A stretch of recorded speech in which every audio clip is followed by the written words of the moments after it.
Hello good morning आपનું જે chapter ચાલુ છે સોશિયલ મૂવમેન્ટ સામાજિક આંદોલનો in sociology subject for first standard lecture number 5 આપણે જે કંઈ પાછળ લાસ્ટ ફોર્થ લેક્ચર વિશે આપણે માહિતી મેળવી ચૂક્યા છે બરાબર છે કે ફર્સ્ટ લેક્ચરમાં આપણે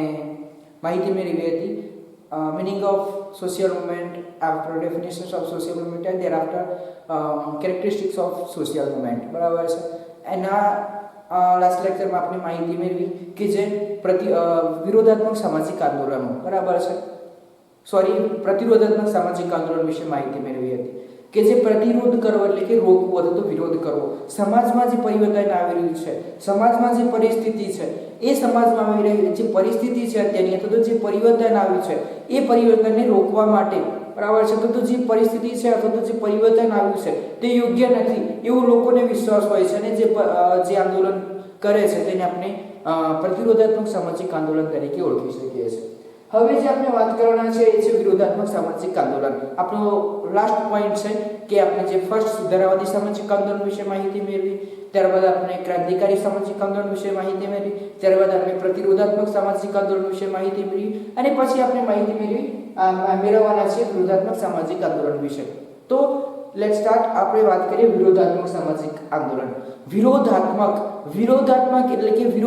વિરોધ કરવો સમાજમાં જે પ્રસ્થાપિત જે વ્યવસ્થા છે એ વ્યવસ્થાનો વિરોધ કરવો એટલે કે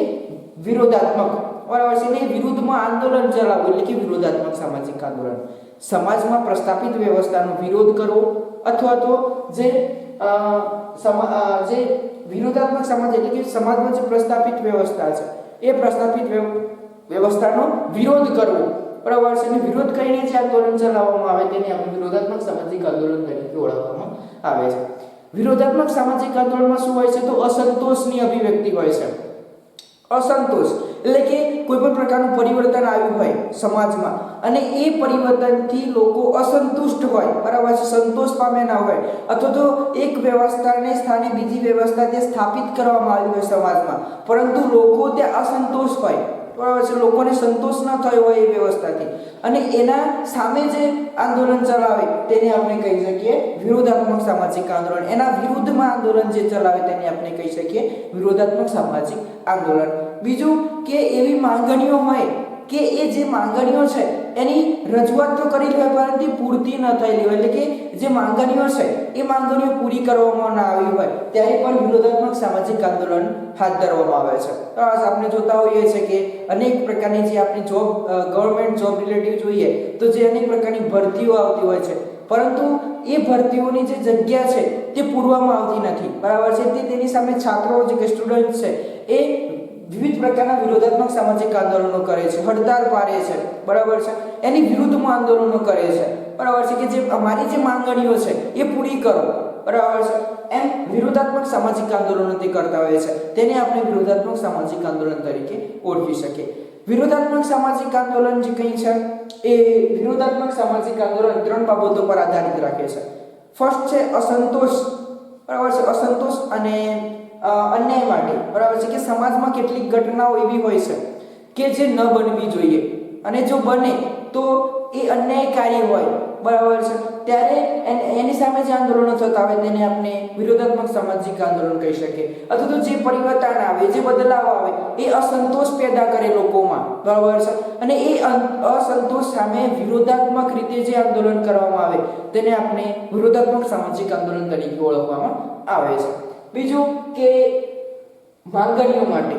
બરાબર છે એટલે કે સમાજમાં કેટલીક ઘટનાઓ ન બનવી જોઈએ અને જો બને તો તેની સામે માંગણીઓ શરૂ થતી હોય છે બરાબર છે ત્રીજું છે પ્રતિરોધ માંગણીઓ માટે એટલે કે એક એવું કે શું કહેવાય છે એવું શક્ય બને કે એવી કોઈ ઘટના બનવાની હોય કે તેની સામે પ્રતિરોધ માંગણીઓ શરૂ થાય છે એક્ઝામ્પલ તરીકે જોઈએ તો ચોરીનું પ્રમાણ વધે તો ચોરીનું પ્રમાણ વધવાના સાથે એને ઘટાડવા માટે માંગણીઓ શરૂ થઈ જાય છે તો એ પ્રતિરોધ માંગણી કહેવાય કે આ ઘટના બનવાની છે તેની સામે આ પ્રતિરોધ માંગણી બરાબર છે કે જો ચોરીનું પ્રમાણ વધે તો ભાઈ એને જે ઘટાડવા માટે બરાબર છે એક ચોરીનું પ્રમાણ ઘટાડવા માટે પગલાં લો એ ઘટાડવા માટેની માંગણી છે એને આપણે પ્રતિરોધ માંગણી તરીકે ઓળખી શકીએ છીએ તો સમાજમાં જે કંઈ પરંપરાગત જે વ્યવસ્થા છે એ પરંપરાગત વ્યવસ્થાને દૂર કરીને નવી જ વ્યવસ્થા જ્યારે પ્રસ્થાપિત કરવામાં આવે છે, સ્થાપિત કરવામાં આવે છે, પરંતુ લોકોને પસંદ આવતી નથી અને એની સામે જે આંદોલન કરે છે, એના વિરોધમાં જે આંદોલન કરે છે, તેને આપણે વિરોધાત્મક સામાજિક આંદોલન તરીકે ઓળખવામાં આવે છે. એક્ઝામ્પલ તો જોઈએ તો મોંઘવારી જે કઈ છે, મોંઘવારી વધી જતી હોય છે, એની સામે હડતાલો થતી હોય છે, વિરોધાત્મક અનેક પ્રકારના આંદોલનો થતો હોય છે, એને આપણે વિરોધાત્મક સામાજિક આંદોલનનું ઉદાહરણ ગણાવી શકીએ. સ્ત્રી પર જે અત્યાચાર થતા હોય છે, રેપ્સ હોય, બરાબર છે, ખોટી રીતે છેડછાડી હોય, બરાબર છે, તો એ સ્ત્રી પર થયેલા અત્યાચારો છે, બરાબર છે. ઘરે પણ સમાજમાં પણ અમુક પ્રકારના કુરિવાજો હોય, ઘરે એને પરેશાન કરવામાં આવતી હોય, તો એ જે સ્ત્રી પર જે અત્યાચાર કરવામાં આવે છે એના વિરુદ્ધમાં પણ અનેક પ્રકારના વિરોધાત્મક આંદોલન થતા હોય છે કે જેને આપણે વિરોધાત્મક સામાજિક આંદોલનના ઉત્તમ ઉદાહરણો ગણાવી શકીએ છીએ. તો આમ જે વિરોધાત્મક સામાજિક આંદોલનો છે એ વિરોધાત્મક સામાજિક આંદોલનો સમાજમાં જે વ્યવસ્થા છે એ વ્યવસ્થાને સ્થાને જ્યારે નવી વ્યવસ્થા પ્રસ્થાપિત કરવામાં આવે છે પરંતુ લોકોને પસંદ પડતી નથી અને એની સામે જે વિરોધ કરે છે અને વિરોધમાં જે આંદોલન કરે છે એને આપણે વિરોધાત્મક સામાજિક આંદોલન તરીકે ઓળખવામાં આવે છે. હવે આ વિરોધાત્મક સામાજિક આંદોલનો અમુક વાર એટલા માટે પણ થતા હોય છે કે લોકો સમાજમાં જે આર્થિક અને સામાજિક સમસ્યાઓની જે વૃદ્ધિ છે એ વધતી હોય, એટલે કે જે આર્થિક સમસ્યાઓ પણ વધી જતી હોય છે, સામાજિક સમસ્યાઓ પણ વધી જતી હોય છે, એના કારણે પણ આ પ્રકારના વિરોધાત્મક સામાજિક આંદોલનો થતા આપણને જોવા મળે છે. અને આમ જે કંઈ વિકસિત સમાજ હોય કે પછી અવિકસિત સમાજ હોય એ બંનેમાં આ વિરોધાત્મક સામાજિક આંદોલન જોવા મળે છે. અને ખાસ કરીને જે લોકશાહી સમાજ છે એ લોકશાહી સમાજમાં આ વિરોધાત્મક સામાજિક આંદોલનો વધારે પ્રમાણમાં જોવા મળે છે એમ કહી શકાય. તો વિરોધાત્મક સામાજિક આંદોલન વિશે આપણે ડિટેલમાં માહિતી મેળવીએ તો વિરોધાત્મક આંદોલન, બરાબર છે, વિરોધાત્મક સામાજિક આંદોલન મુખ્યત્વે પ્રસ્થાપિત વ્યવસ્થાનો વિરોધ છે. પ્રસ્થાપિત એટલે કે જે અત્યારે સ્થાપિત વ્યવસ્થા છે એ સ્થાપિત વ્યવસ્થાનો શું છે? વિરોધ છે, બરાબર છે. વિરોધાત્મક આંદોલન મુખ્યત્વે પ્રસ્થાપિત વ્યવસ્થાનો શું છે? વિરોધ છે. એટલે કે સમાજમાં જે પ્રસ્થાપિત વ્યવસ્થા છે એ પ્રસ્થાપિત વ્યવસ્થાનો વિરોધ આ વિરોધાત્મક સામાજિક આંદોલનમાં કરવામાં આવે છે. વિરોધાત્મક આંદોલન એવા આંદોલનો છે કે જેમાં કાં તો શું હોય છે? અસંતોષની અભિવ્યક્તિ હોય છે, એટલે કે તેમને સંતોષ પામેલા ન હોય તો અસંતોષ એમનામાં હોય છે, બરાબર છે. અથવા તો શું હોય? એવી માંગણી હોય છે કે જે શું કરવામાં આવી નથી? પૂર્ણ કરવામાં આવી હોતી નથી, બરાબર છે. વિરોધાત્મક સામાજિક આંદોલનમાં શું હોય? બે વસ્તુ હોય, એક અસંતોષની અભિવ્યક્તિ અને બીજું એવી માંગણી હોય કે જે પૂરી કરવામાં આવી ન હોય, ત્યારે એની સામે જે આંદોલન થાય તેને વિરોધાત્મક સામાજિક આંદોલન તરીકે ઓળખવામાં આવે છે. એટલે કે વિરોધાત્મક આંદોલન એવા આંદોલનો છે કે જેમાં કાં તો અસંતોષની અભિવ્યક્તિ હોય છે અથવા તો એવી માંગણીઓ હોય છે કે જે પૂર્ણ કરવામાં આવી હોતી નથી. એટલે કે ટૂંકમાં વિરોધાત્મક સામાજિક આંદોલનમાં બે વાત યાદ રાખવાની છે. ફર્સ્ટ કે અસંતોષની અભિવ્યક્તિ હોય એમાં, બીજું કે એવી માંગણીઓ કે જે પૂર્ણ કરવામાં આવી ન હોય, તેને એની વિરુદ્ધમાં જે આંદોલન થાય તેને વિરોધાત્મક સામાજિક આંદોલન તરીકે ઓળખવામાં આવે છે. વિરોધાત્મક સામાજિક આંદોલનો ત્રણ બાબત પર આધારિત છે, ત્રણ બાબત સાથે જોડાયેલી છે. કઈ કઈ? તો ફર્સ્ટ છે અસંતોષ અને અન્યાય માટે. અસંતોષ અને અન્યાય માટે કે કેટલીક ઘટનાઓ જે સમાજમાં યોગ્ય લાગતી ન હોય તેમજ અન્યાયકારી લાગતી હોય ત્યારે વિરોધ શરૂ થાય છે. એટલે કે સમાજમાં કેટલીક એવી ઘટનાઓ બનતી હોય છે, બરાબર છે, કે જે યોગ્ય ન હોય, જે અયોગ્ય હોય, ટૂંકમાં યોગ્ય ન હોય અને અન્યાયકારી હોય. કેવી હોય? અન્યાયકારી હોય. ત્યારે જે વિરોધ શરૂ થતા હોય છે ને એમાંથી વિરોધાત્મક સામાજિક આંદોલનનો જન્મ થાય છે.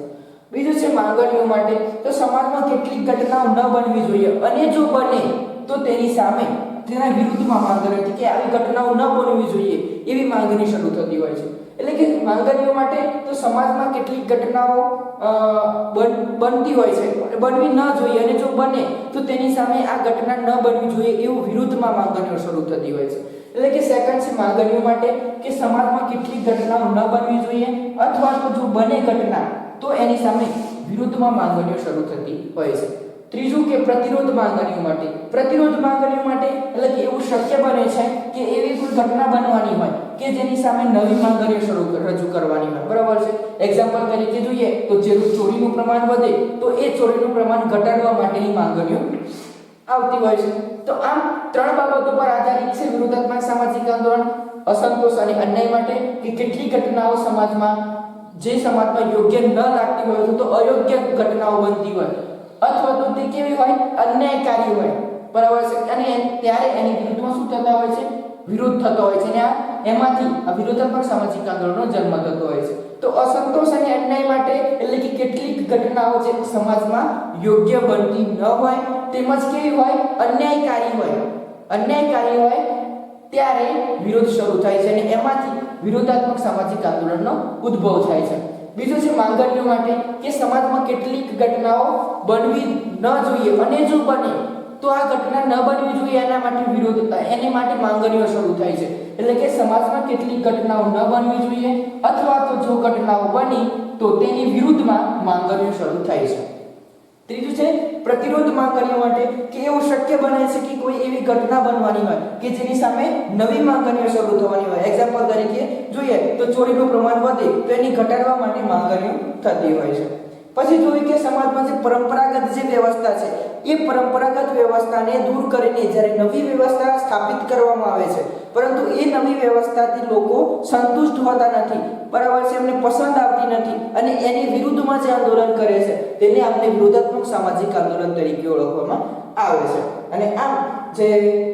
મોંઘવારી સામેના જે આંદોલનો હોય પછી જે કંઈ સ્ત્રી પર અત્યાચાર થયેલા હોય છે એ અત્યાચાર સામેના જે આંદોલનો હોય એને આપણે આના ઉદાહરણો ગણાવી શકીએ છીએ કોઈ પણ પ્રકારનો સમાજ હોય વિકસિત સમાજ હોય કે અવિકસિત સમાજ હોય દરેકમાં આ વિરોધાત્મક સામાજિક આંદોલન જોવા મળે છે અને ખાસ કરીને લોકશાહી સમાજમાં વધારે પ્રમાણમાં જોવા મળે છે તો આ વિરોધાત્મક સામાજિક આંદોલન એટલે શું તો વિરોધાત્મક સામાજિક આંદોલન એ પ્રસ્થાપિત સામાજિક વ્યવસ્થાનો શું છે વિરોધ છે બરાબર છે અને વિરોધાત્મક સામાજિક આંદોલન એવા આંદોલનો હોય છે કે જેમાં બે બાબતો હોય છે અસંતોષની અભિવ્યક્તિ હોય છે અને બીજું કે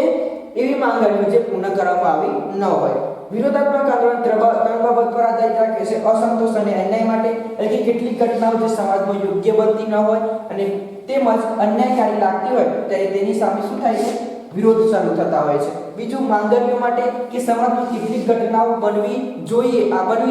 અને જો બને તો તેની વિરુદ્ધમાં શું થતું હોય છે માંગણીઓ શરૂ થતી હોય છે પ્રતિરોધ માંગણીઓ માટે એટલે કે એવું શક્ય બને તો એવું બનવાનું હોય કે કોઈ ઘટના બનવાની હોય અને એની સામે નવી માંગણીઓ શરૂ થવાની હોય એક્ઝામ્પલ તરીકે જો ચોરીનું પ્રમાણ વધે તો